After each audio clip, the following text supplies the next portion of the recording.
So, mga kamamshi, mukbang na natin yung ating healthy na papaya. So, ayan siya.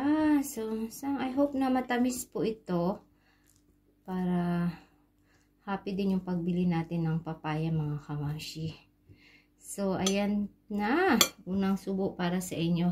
Sa mga unang manonood ng video na to, mga kamamshi. So, ayan, bilisan na natin.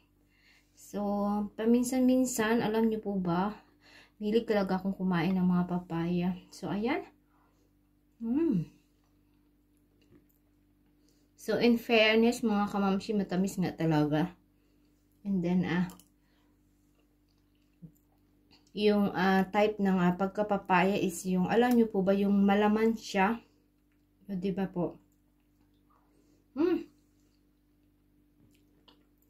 Wala lang ng konti, tapos lunok na natin. So, sarap mga kamamshi.